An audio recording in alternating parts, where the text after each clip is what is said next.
Hello student, তোমরা কেমন আছো? আশা করি তোমরা সবাই ভালো আছো। প্রতাপ একাডেমি কোচিং পরিবারে তোমাদেরকে সকলকেই স্বাগত জানাই। তোমরা যারা ক্যালকাটা ইউনিভার্সিটির আন্ডারে অল অ্যাফিলিয়েটেড কলেজগুলির মধ্যে ফার্স্ট সেমিস্টারে পড়াশোনা করছো, বিএ, বিএসসি, বিকম, অনার্স কিংবা জেনারেল কোর্সে, তোমাদের জন্য আজকে আমি নিয়ে চলে এসেছি ইএনভিএস বা পরিবেশবিদ্যার প্রথম অধ্যায় থেকে দুটি গুরুত্বপূর্ণ 5 মার্কসের কোশ্চেন উইথ অ্যান্সার। এই দুটি কোশ্চেন উইথ অ্যান্সার তোমরা এখন থেকে ভালো করে রেডি করে নাও, কারণ এই দুটি কোশ্চেন উইথ অ্যান্সারের মধ্যে একটি কোশ্চেন এক্সামে আসার সম্ভাবনা প্রবল রয়েছে। চলো বেশি দেরি করবো না, আজকে আমরা দেখে নেবো ইএনভিএস বা পরিবেশবিদ্যার প্রথম অধ্যায় থেকে দুটি গুরুত্বপূর্ণ 5 মার্কসের question with answer. Question with অ্যান্সারগুলি তোমরা দেখে নাও। ফার্স্ট যে কোশ্চেনটি রয়েছে, পরিবেশ সচেতনতা গড়ে তুলতে পরিবেশগত শিক্ষার গুরুত্ব আলোচনা করো। উত্তরটি তোমরা দেখে নাও। মানুষের জ্ঞান ভাণ্ডারে ক্রমশ উন্নতির সাথে সাথে এসেছে বৈজ্ঞানিক বিপ্লব। মানুষ প্রকৃতিকে তাত্ত্বিক বিশ্লেষণে বিশ্লিষ্ট করার জন্য মরিয়া হয়ে পড়লে সে নিজের অজান্তে ডেকে এনেছে প্রকৃতিকে ধ্বংস করার উদ্যম।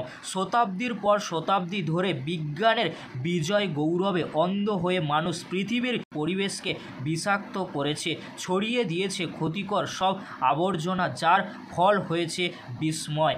পরিবেশ হয়েছে দ্রুতি, এসেছে বায়ু দূষণ, শব্দ দূষণ, জল দূষণ, মৃত্তিকা দূষণ, আর দূষিত পরিবেশ প্রাকৃতিক ভারসাম্য বিনষ্ট করছে।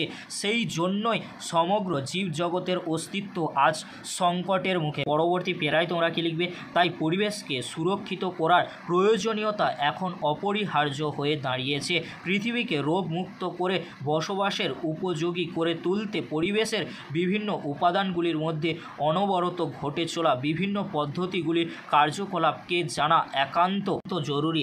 আর পরিবেশগত শিক্ষায় সেগুলির সম্পর্কে সঠিকভাবে জ্ঞান লাভে সাহায্য করতে পারে। পরবর্তী পেরায় তোমরা কি লিখবে? পরিবেশগত শিক্ষা মানুষকে দূষণ নিয়ন্ত্রণ, জনসংখ্যা নিয়ন্ত্রণ, প্রাকৃতিক সম্পদের সুনিয়ন্ত্রিত ব্যবহার প্রভৃতি সম্পর্কে মানুষকে সচেতন করে এবং পরিবেশ রক্ষার ব্যাপারে মানুষকে সচেতন করে। পরবর্তী কি কোশ্চেন রয়েছে তোমরা দেখে নাও, যে কোশ্চেনটি 5 মার্কসের জন্য অত্যন্ত গুরুত্বপূর্ণ রয়েছে।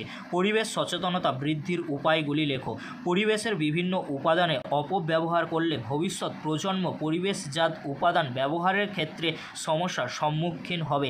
তাই মানুষের জনসচেতনতা খুবই প্রয়োজন, যাতে পরিবেশ সুরক্ষিত থাকে। পরিবেশ সম্পর্কিত সচেতনতা বৃদ্ধির উপায়গুলি নিচে উল্লেখ করা হলো। প্রথমত, বিভিন্ন খবরের কাগজ, রেডিও, টেলিভিশন, ম্যাগাজিনগুলি পরিবেশ সম্পর্কে নানা তথ্য প্রদান করবে এবং জনসাধারণের দৃষ্টি আকর্ষণ করবে। সেই তথ্য বিচার, বিশ্লেষণ, ব্যাখ্যা যাতে মানুষের কাছে বোধগম্য হয় সে বিষয়ে লক্ষ্য রাখতে হবে। পরবর্তী পয়েন্ট তোমরা কি লিখবে? দ্বিতীয়ত, পাড়ায় বিভিন্ন ক্লাবগুলি ও এনজিও প্রতিষ্ঠানগুলি বিভিন্ন আলোচনা সভা, বিতর্ক সভা, আঁকা প্রতিযোগিতা প্রভৃতির আয়োজন করবে, যা জনমত গড়ে তোলার পক্ষে সহায়ক। পরবর্তী পয়েন্ট তোমরা কি লিখবে? তৃতীয়ত, সরকারি স্তরে বিভিন্ন নিয়ম নীতি, পরিবেশ বান্ধব আলোচনা প্রভৃতির ব্যবস্থা করতে হবে। চতুর্থত, বিদ্যালয়, মহাবিদ্যালয় ও বিশ্ববিদ্যালয় পরিবেশবিদ্যা চর্চা আবশ্যক করতে হবে এবং পরিবেশ রক্ষার বাস্তবায়ন ঘটাতে হবে। এই ছিল আজকের আলোচনা। যদি ভিডিওটি হেল্পফুল হয়ে থাকে অবশ্যই ফ্রেন্ডদের কাছে বেশি বেশি করে শেয়ার করে দিও। আজকের এতটুকু। পরবর্তীতে দেখা হচ্ছে নেক্সট কোনো একটি ভিডিওতে। ভিডিওটি দেখার জন্য তোমাদেরকে অসংখ্য ধন্যবাদ।